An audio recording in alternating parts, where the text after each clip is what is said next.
नमस्कार, सर्वप्रथम चैनल के प्राइम टाइम में आपका स्वागत है। मैं हूं मिताली सहगल। नजर डालते हैं इस वक्त की प्रमुख सुर्खियों पर। यूक्रेन संकट पर पीएम मोदी ने की उच्च स्तरीय बैठक, भारत की सुरक्षा तैयारियों का लिया गया जायजा। 12 दिनों में 3 पंचायत प्रतिनिधियों को आतंकियों ने बनाया निशाना। जम्मू के इंदिरा गांधी डेंटल कॉलेज में तैयार होंगे डेंटल मैकेनिक, डेंटल हाइजीनिस्ट। 2022-23 में पहला सत्र भी होगा शुरू। और होली में 4 दिन पहले राजौरी में निकली भैरव झांकी, युवाओं में दिखा खासा उत्साह। अब समाचार विस्तार से। यूक्रेन रूस संघर्ष के बीच प्रधानमंत्री नरेंद्र मोदी एक बार फिर सुरक्षा संबंधी तैयारियों को लेकर उन्होंने एक बैठक की है। प्रधानमंत्री नरेंद्र मोदी ने भारत की सुरक्षा संबंधी तैयारियों और यूक्रेन की जारी संघर्ष के संदर्भ में मौजूदा हालातों की समीक्षा के लिए उच्च स्तरीय बैठक की। इस बैठक में रक्षा मंत्री राजनाथ सिंह, वित्त मंत्री निर्मला सीतारमण और विदेश मंत्री एस जयशंकर भी शामिल हुए। वहीं राष्ट्रीय सुरक्षा सलाहकार अजीत डोभाल और अन्य वरिष्ठ अधिकारियों ने भी इस बैठक में हिस्सा लिया। बैठक में प्रधानमंत्री नरेंद्र मोदी ने वहां पर हो रही सीमावर्ती क्षेत्रों के साथ साथ समुद्री और हवाई क्षेत्र में भारत की सुरक्षा तैयारियों के लिए नवीनतम विकास और विभिन्न पहलुओं पर अवगत करवाया। साथ ही यूक्रेन की ताज़ा हालात से प्रधानमंत्री मोदी को अवगत करवाया गया। ऑपरेशन गंगा के तहत यूक्रेन में फंसे भारतीयों और पड़ोसी देशों के नागरिकों के बारे में भी प्रधानमंत्री नरेंद्र मोदी ने जानकारी ली। वहीं अगर हम बात करें, इस बैठक के दौरान पीएम ने ये निर्देश दिए कि खार्किव में मारे गए भारतीय छात्र नवीन खिरप्पा के पार्थिव शरीर को वापस लाने के लिए हर संभव प्रयास किए जाएंगे। बीते 12 दिनों में कश्मीर में 3 पंचायत प्रतिनिधियों को आतंकी समय मौत के घाट उतार चुके हैं। अगर हम बात करें शुक्रवार रात की, तो वहां पर भी शुक्रवार को दक्षिण कश्मीर के आडोरा में भी लगभग सम्मान परिस्थितियों में सरपंच शबीर अहमद मारा गया और उसके बाद एक सैनिक की भी जान चली गई है। और ये जो चीज़ें हैं, सब चुनावी प्रक्रिया को देखते हुए आतंकी बौखलाहट में सब चीज़ें कर रहे हैं और आने वाले दिनों में ऐसी घटनाओं में बढ़ोतरी और तीव्र आशंका की घटना हो सकती है, क्योंकि जम्मू कश्मीर में चुनावी प्रक्रिया की आहट महसूस होने लगी है। हालात को भांपते हुए सुरक्षा एजेंसियों ने भी पंचायत प्रतिनिधियों की सुरक्षा व्यवस्था की समीक्षा नए सिरे से शुरू कर दी है। कश्मीर मामलों के विशेषज्ञ रशीद शाही ने कहा कि पंच सरपंचों पर आतंकी हमले चिंताजनक है, इन्हें सिर्फ कानून व्यवस्था के साथ जोड़कर नहीं देखना चाहिए। उन्होंने कहा कि परिसीमन की प्रक्रिया अब खत्म होने वाली है और जम्मू कश्मीर में चुनावों का ऐलान हो सकता है। ग्रामीण इलाकों की बात करें तो वहां पर आम लोगों को मतदान के लिए प्रेरित करने में पंच सरपंच ही सबसे ज्यादा सक्रिय रहते हैं और गांव में ही ज्यादा मतदान होता है, इसलिए आतंकियों ने उन्हें भी अभी से निशाना बनाने की साजिशें शुरू कर दी हैं। उनके 2 मकसद हल होते हैं इससे। पहला, कश्मीर में सामान्य होते हालात को बिगड़ते हुए और आम लोगों में डर पैदा करना, और दूसरा, चुनावी प्रक्रिया में आम लोगों को दूरी बनाए रखने के लिए मजबूर करना।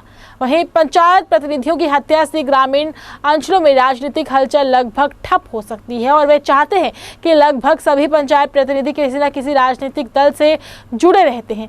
पंचायत प्रतिनिधि आतंकियों के लिए आसान निशाना होते हैं। अगर कोई मौजूदा पंच सरपंच नहीं मिलेगा तो वे किसी पूर्व पंचायत प्रतिनिधि को ही निशाना बनाएंगे। Indira Gandhi government dental college Jammu में BDS और MDS कोर्सेज के बाद अब डेंटल मैकेनिक और डेंटल हाइजीनिस्ट भी तैयार होंगे। डेंटल काउंसिल ऑफ इंडिया ने इसके लिए मंजूरी भी दे दी है। वर्ष 2022 और 23 सत्र में पहला बैच बैठेगा। इसके लिए डेंटल कॉलेज में तैयारियां अभी शुरू कर दी है। इंदिरा गांधी डेंटल कॉलेज से मिली जानकारी के अनुसार डेंटल काउंसिल ने फरवरी महीने के अंत में नई दिल्ली में आयोजित बैठक में जम्मू कश्मीर के स्वास्थ्य चिकित्सा शिक्षा विभाग द्वारा दिए गए अनुरोध और वहां पर उपलब्ध सुविधाओं के आधार पर डेंटल मैकेनिक और डेंटल हाइजीनिस्ट की ट्रेनिंग करवाने को मंजूरी। दोनों ही डिप्लोमा कोर्सेज होंगी और दोनों में ही 20-20 सीटें होंगी। ये पहली बार है कि जम्मू कश्मीर में डेंटल कॉलेज में ये दोनों कोर्सेज करवाए जाएंगे। अभी तक इसके लिए विद्यार्थियों को बाहर जाना पड़ता था, लेकिन दोनों कोर्सेज शुरू होने से विद्यार्थियों को काफ़ी हद तक राहत मिलेगी और विद्यार्थी अपने ही शहर में ये कोर्सेज पढ़ पाएंगे। होली से पूर्व 7 दिन तक चलने वाली भैरव देव झांकी में आज भी युवाओं में खासा उत्साह देखने को मिला। राजौरी के जवाहर नगर क्षेत्र में होली पर्व को लेकर युवाओं में खासा उत्साह था। ये युवा जिले से बाहर या फिर अन्य राज्यों में काम करने के लिए गए होते हैं, वे भी होली के अवसर पर अपने घरों की ओर लौट आते हैं और उन्हें हर साल इस भैरव झांकी का खासा उत्साह होता है और वह कई समय तक इसका इंतज़ार भी करते हैं। अगर हम बात करें झांकी की तो उन्हें हर साल होली पूर्व झांकी देखने का इंतजार रहता है। राजौरी में भैरव देव की झांकी निकालने की ये परंपरा वर्षों पुरानी है। अब ये परंपरा के साथ साथ युवाओं के लिए मनोरंजन का एक साधन भी बन चुकी है। वहीं आज भी होली के पर्व के मद्देनजर भैरव देव की झांकी निकली, जिसमें लोगों ने खासकर युवाओं में भारी भीड़ देखने को मिली और युवा खासे खुश भी नजर आए।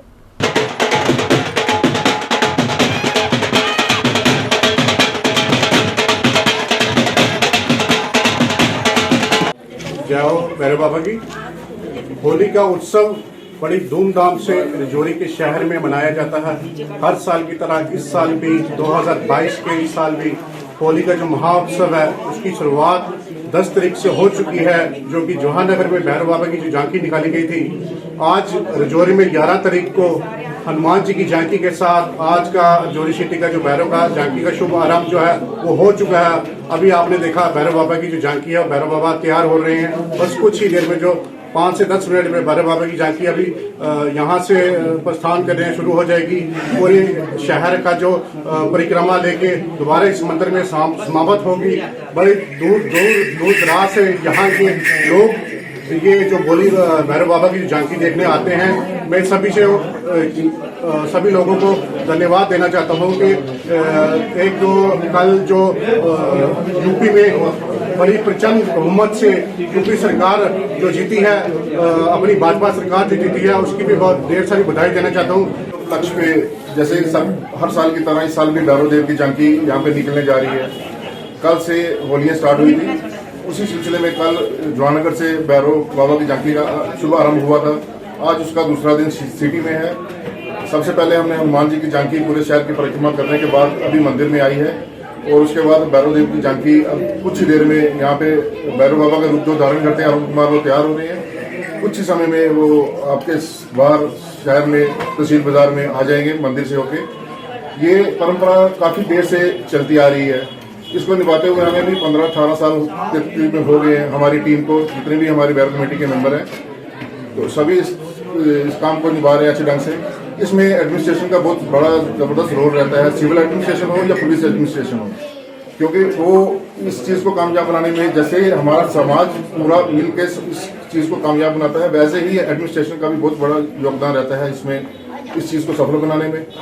और सबसे पहले मीडिया, इलेक्ट्रॉनिक मीडिया और प्रिंट मीडिया का इनका भी बहुत धन्यवाद कि जो लोग यहाँ नहीं आ सकते उनको ये अपने चैनल के माध्यम से या प्रिंट मीडिया वाले अपने न्यूज़पेपर की कटिंग से वो सब वहाँ पे देखते हैं, और उसी दौरान जैसे जैसे लोगों को पता चलता है और वो आते हैं यहाँ पे, और काफ़ी दूर से लोग यहाँ पे इस भैरव बाबा की झांकी का आनंद उठाते हैं।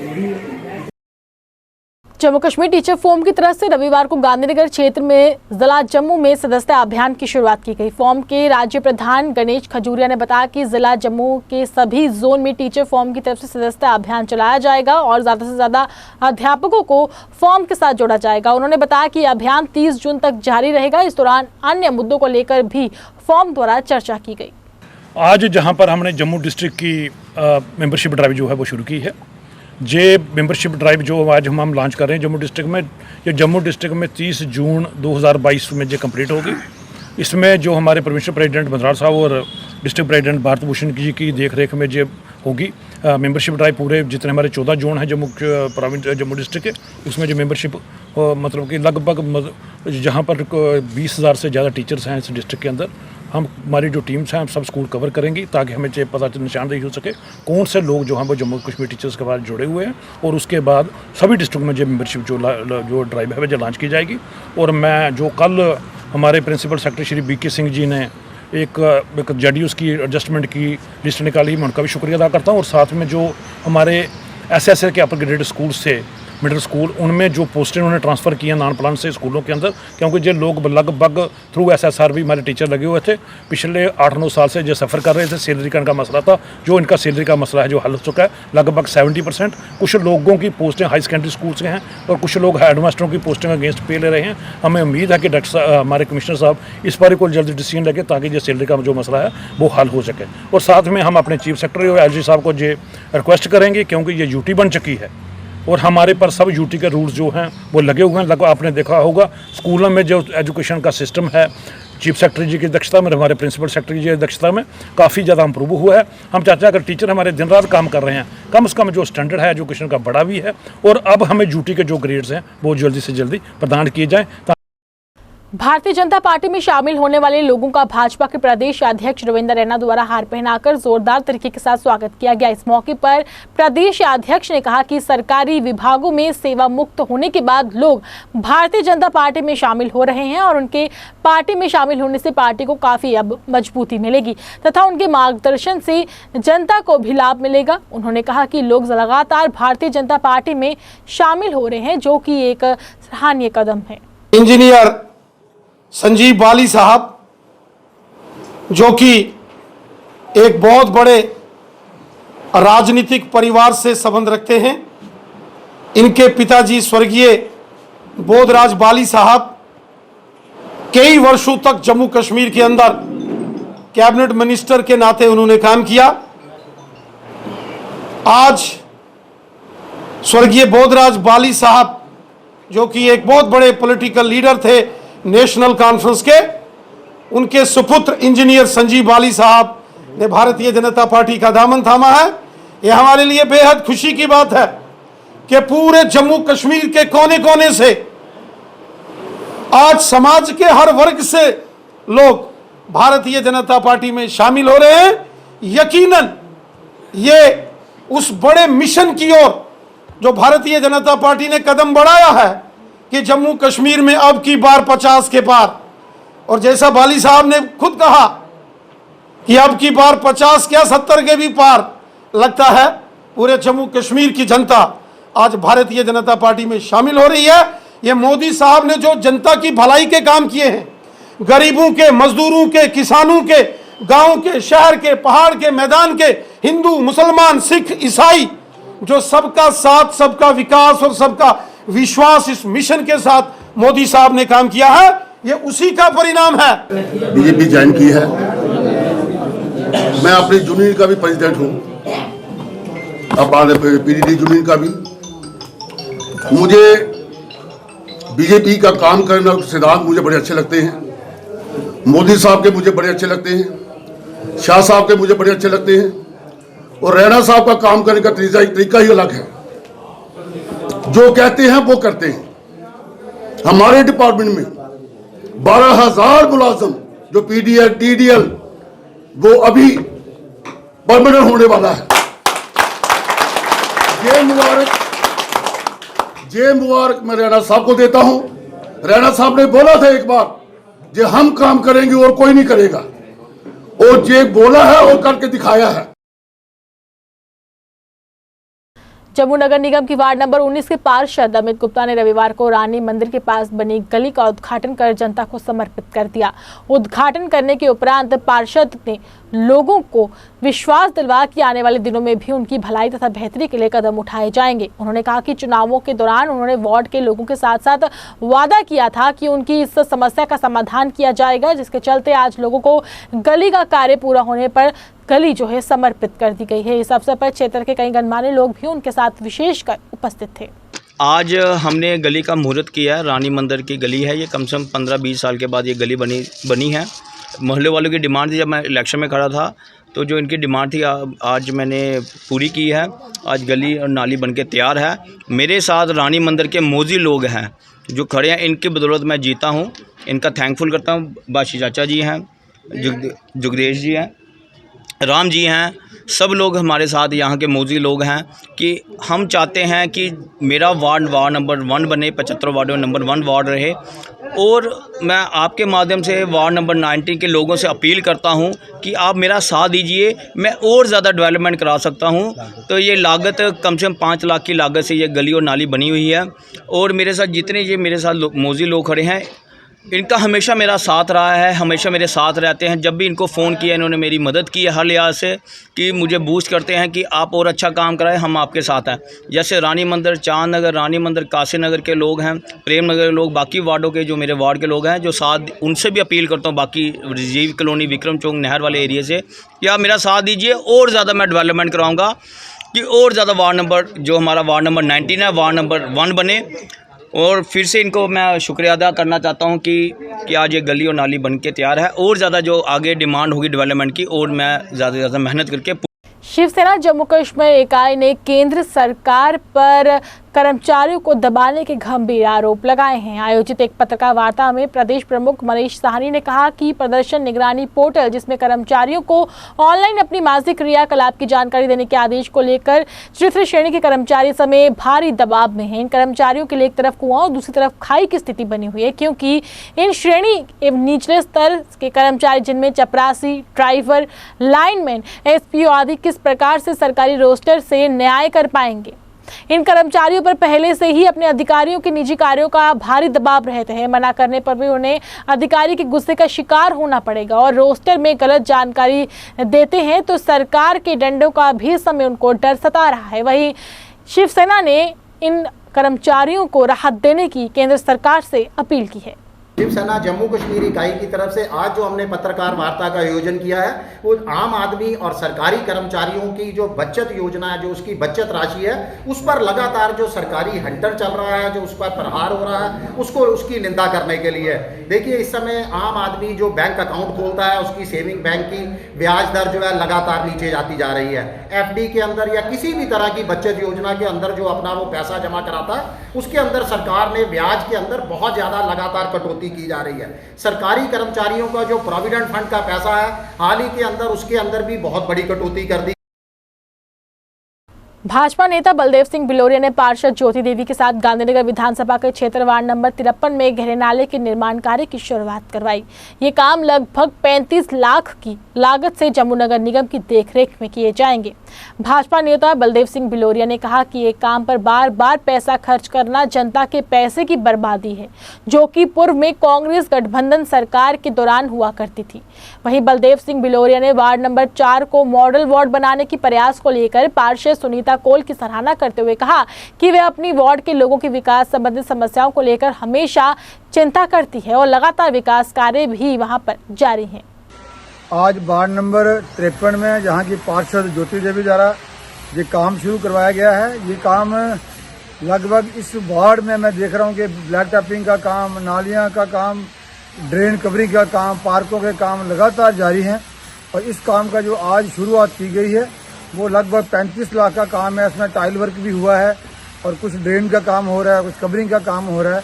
और बड़े अच्छे तरीके से इस वार्ड को एक अच्छा मॉडल वार्ड बनाने के लिए ये पूरी टीम के साथ काम कर रहे हैं।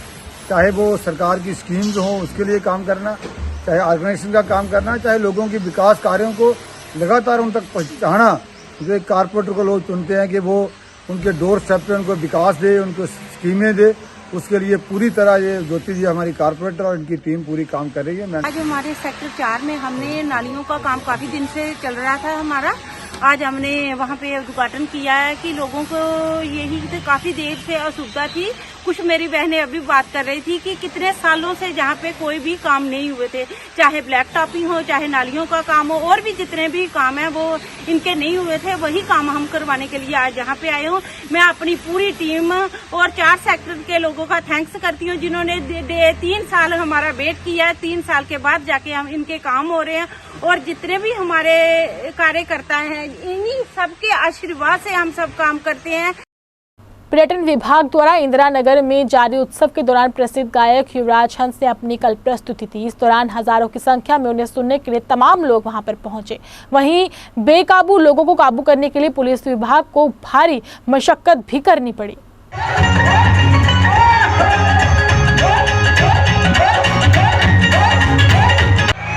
ओ जाने ना, ओ जाने ना,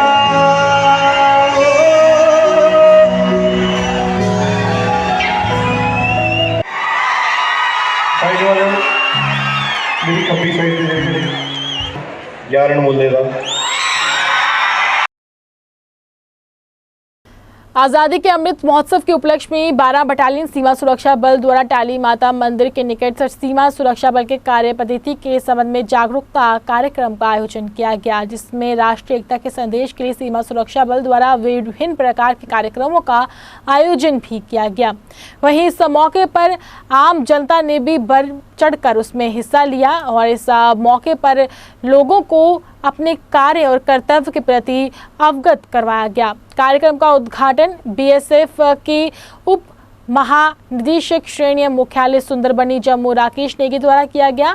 वहीं नेगिनी सीमा पर रह रहे लोगों को देश में विभिन्न परिस्थितियों के दौरान सीमा सुरक्षा बल द्वारा निभाई जा रही भूमिका और कार्य और उपलब्धियों के बारे में अवगत करवाया। वहीं इस मौके पर कई सारे लोग उपस्थित थे और लोगों में खुशी भी देखने को मिली। यहाँ पर हमारे आग्रह के ऊपर जो शहीदों के परिवार यहाँ पर उपस्थित हुए हैं, मैं आप लोगों का बहुत बहुत धन्यवाद ज्ञापित करता हूँ और तहे दिल से आप लोगों का शुक्रिया अदा करता हूँ।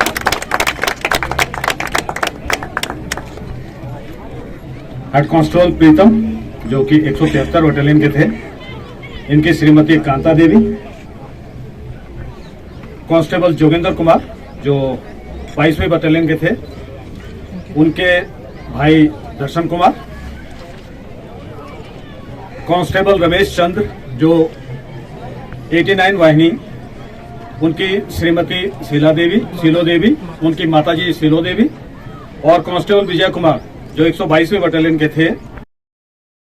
युवाओं को नशे जैसी बुरी आदतों से दूर रखने के मकसद से टीम जम्मू का अभियान लगातार जारी है। वहीं रविवार को टीम जम्मू की तरफ से गुरुद्वारा श्री गुरु सिंह सभा गोल गुजराल जम्मू में जागरूक कैंप का आयोजन कर युवाओं को नशे जैसी बुरी आदतों से दूर रहने की सलाह दी गई। इस अवसर पर टीम जम्मू के चेयरमैन जोरावर सिंह जमवाल मुख्य तौर पर मौजूद रहे, जिन्होंने मौजूद लोगों को बताया कि टीम जम्मू लगातार इस तरह की जागरूक कार्यक्रमों का आयोजन कर युवाओं को नशे जैसी बुरी आदतों से दूर रहने के बारे में अवगत करवा रही है और उन्होंने कहा कि इस तरह की बुराइयों से लड़ने के लिए समाज के हर वर्ग को आगे आने की जरूरत है। और इस कारण दो बच्चे चली आ गया ताले खंडर आज तुझे ये अपने अंदर तय करना पौना, संकल्प लेने पौने। असं ना सिर्फ अपने बच्चे के ऊपर नजर रखनी है, साड़ा जो पड़ोसियों का बच्चा या बच्ची है वो भी साढ़े के बच्चे के बच्चे, फिर के जाइए अस कामयाब हो सकते हैं। असें पिछले दिने डोगरी भाषा च एक बुक रिलीज का कार्यक्रम जियो पोता फोन किया। तहसील अखनूर दियाँ और मथवार ब्लॉक दियाँ 100 पंचायतें दिन रात जाइए प्रचार किया, तो उत्थे पैर रखने की जगह नहीं, बुक रिलीज भी की। ਉਹਦੇ ਚ अस दर्शा दें ਜਿਹੜੀਆਂ मैं 4 लाइनां मैं नहीं लिखी दी, एक किसी कवि ने लिखियां तो तुंदे कन्नै सस्ते साझा कीतियां।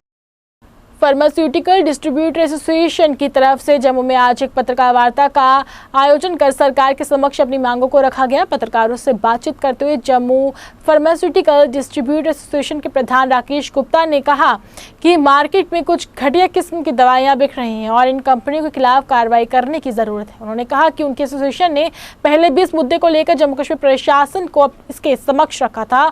उन्होंने कहा कि कमीशन की आड़ में लोगों को सस्ती दवाइयां उपलब्ध करवा रहे हैं और इस तरह का ये काम भी किया जा रहा है धड़ल्ले के साथ। वहीं इस अवसर पर एसोसिएशन के कई अन्य सदस्य भी मौजूद रहे।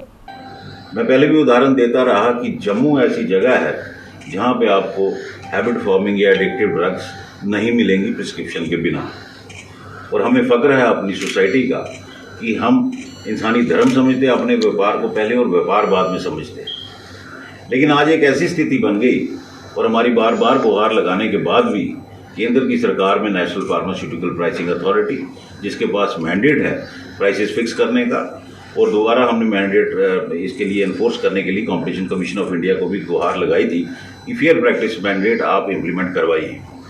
मीडिया के माध्यम से आज हम फिर दोबारा अपील कर रहे हैं, खास करके हम अपने commissioner secretary health JK UT में और state drug control madam Lotika से कि आप ये फोर्सफुली केंद्र की सरकार के साथ इशू टेकअप करें। जो ये डिस्काउंट्स का मामला आ गया है, प्राइस वॉर शुरू हो गई है। ब्लॉक सुचेतगढ़ की घराना पंचायत के सरपंच सरदार गुरदयाल सिंह ने रविवार को अपने पंचायत के गांव घरानी में नाले के कार्य की शुरुआत करवाई। इस अवसर पर पंचायत के अन्य प्रतिनिधियों सहित पंचायत के कई गणमान्य लोग भी उनके साथ विशेष तौर पर मौजूद रहे। इस अवसर पर सरपंच गुरदयाल सिंह ने कहा कि गाँव के लोगों की पुरानी मांग थी कि गंदे पानी की निकासी के लिए नाले का निर्माण कार्य हो, जिसके चलते आज इस नाले का निर्माण कार्य की शुरुआत करवाई गई है। और उन्होंने पंचायत के लोगों को विश्वास भी दिलवाया कि आने वाले दिनों में पंचायत में लगातार विकास कार्यों को यूं ही जारी रखा जाएगा। आज पंचायत घराना के अंतर्गत गांव घरानी में एक ड्रेनेज का कार्य शुरू कराया गया है, जिसमें हमारे साथ पूरी पंचायत के हमारे जो पंचेस हैं वो सब साथ में खड़े हैं। और इस नाले की जो मांग है वो काफ़ी पुरानी थी। पिछले साल हमने इसको कैपेक्स बजट में रखा था 2021-22 में, जिसकी अप्रूवल होने के बाद में, टेंडरिंग होने के बाद में आज इसका फाइनली काम स्टार्ट हुआ है। उम्मीद है कि पूरा जो ये मोहल्ला है, जिनकी ये बड़ी प्रॉब्लम थी, बदबू आती थी, पानी की निकासी सही नहीं थी, अब वो जो इनकी प्रॉब्लम थी वो ख़त्म हो गई है। नेशनल कॉन्फ्रेंस की तरफ से रविवार को लिंक रोड मेरा साहिब में जनसभा का आयोजन किया गया, जिसकी अध्यक्षता नेशनल कॉन्फ्रेंस के वरिष्ठ नेता सुरजीत सिंह शासन ने की। जबकि इस जनसभा के दौरान नेशनल कॉन्फ्रेंस के सीनियर नेता एवं अन्य लोग उपस्थित रहे। इस मौके पर बाबू रामपाल ने जनसभा को संबोधित करते हुए लोगों से अपील करते हुए कहा कि वे आगामी विधानसभा चुनावों के लिए पूरी तरह से अब तैयार रहें, ताकि प्रदेश जम्मू कश्मीर में नेशनल कॉन्फ्रेंस सत्ता में आकर लोगों की सेवा कर सके। उन्होंने कहा कि केंद्र की मोदी सरकार लोगों की उम्मीदों पर खरा उतरने में पूरी तरह से नाकाम साबित हो रही है। प्रदेश जम्मू कश्मीर में विशेष राज्य का दर्जा तक भी छीन लिया गया और राज्य का दर्जा दिलाने के लिए नेशनल कॉन्फ्रेंस लगातार संघर्ष कर रही है। जनसभा के दौरान सुरजीत सिंह व आए हुए सभी लोगों का उन्होंने स्वागत किया। इस दौरान नेशनल कॉन्फ्रेंस में शामिल हुए लोगों का भी नेताओं द्वारा हार पहनाकर जोरदार तरीके के साथ स्वागत किया गया। सरदार जी सोढ़ी साहब बोले ने, उन्होंने ते गागर च सागर भर छड्डिया। उन्होंने नेशनल कॉन्फ्रेंस वास्ते ने उन्होंने सोबत संगत इन्होंने परवरिश पाई दी है। उन्होंने भी एक बड़ा वसी दिल सी, वो भी कहना साड़ियाँ जड़ियाँ माता भैन उन्होंने खिदमत करदियां सनों रियासत के इतने। जिस तरह पहले भी किसी ने कहा साथी ने कि दबे कुचले जेड़े पसमानदा, जेड़े गरीब गुरबा, मजदूर, किसान, जेड़े कि ना वीकर सैक्शन के लोग, चाहे वो किसी भी धर्म नाल, किसी भी मजहब नाल तलक रखते हैं, वो उन्होंने खिदमत करते सन। जम्मू कश्मीर रहबरे तालीम टीचर एसोसिएशन की तरफ से जम्मू में आज एक पत्रकार वार्ता का आयोजन कर सरकार से मांग की गई कि नई पेंशन स्कीम को ओल्ड पेंशन स्कीम के अंदर लाया जाना चाहिए। इसके अलावा ट्रांसफर पॉलिसी को भी एसोसिएशन के सदस्यों द्वारा अपनी बात रखी गई। इस दौरान पदाधिकारियों के नामों की भी घोषणा की गई। जी, आज हमारे यहाँ पे एक जम्मू कश्मीर रहबरे तालीम टीचर्स फोरम की प्रेस कॉन्फ्रेंस है, जिसमें हमारे मकसद आज की इस प्रेस कॉन्फ्रेंस के न्यू पेंशन स्कीम को ओल्ड पेंशन स्कीम में लाया जाए पूरी यूटी के अंदर, और उसके साथ साथ जम्मू कश्मीर के अंदर जितने भी रहबरे तालीम टीचर्स हैं उनको उनके लिए एक ट्रांसफ़र पॉलिसी बनाई जाए। और साथ ही साथ ये है कि जो बाकी यूटीज़ की तरह, जैसे बाकी यूटीज़ के अंदर सैलरी जो है वो हमारी सैलरी भी एट पार की जाए। और साथ ही साथ हमने आज हमारे एक सीनियर साथी राजेश पाल सिंह जो उधमपुर से बिलोंग करते हैं, इनको यहाँ का एक प्रोविंशियल प्रेसिडेंट हमने रहबरे तालीम टीचर्स फोरम जम्मू प्रोविंस का घोषित किया है।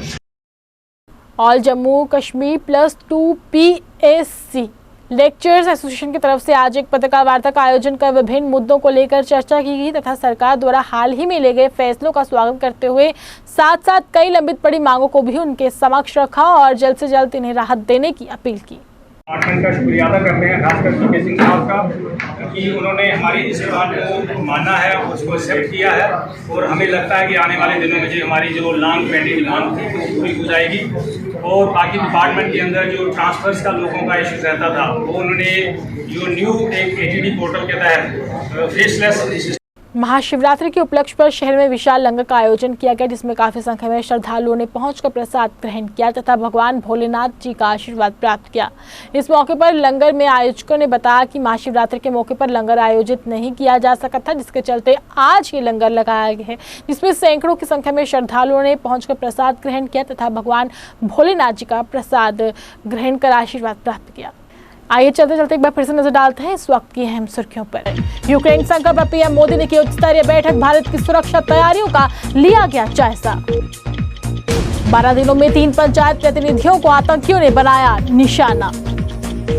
जम्मू के इंदिरा गांधी डेंटल कॉलेज में तैयार होंगे डेंटल मैकेनिक, डेंटल हाइजीनिस्ट। 2022-23 में पहला सत्र भी होगा शुरू। और होली में 4 दिन पहले राजौरी में निकली भैरव झांकी, युवाओं में दिखा खासा उत्साह। 7+ चैनल के प्राइम टाइम में बस इतना ही। मैं थी आपके साथ मिताली सहगल, मुझे और मेरी टीम को दीजिए इजाजत और आप देखते रहिए 7+ चैनल। नमस्कार।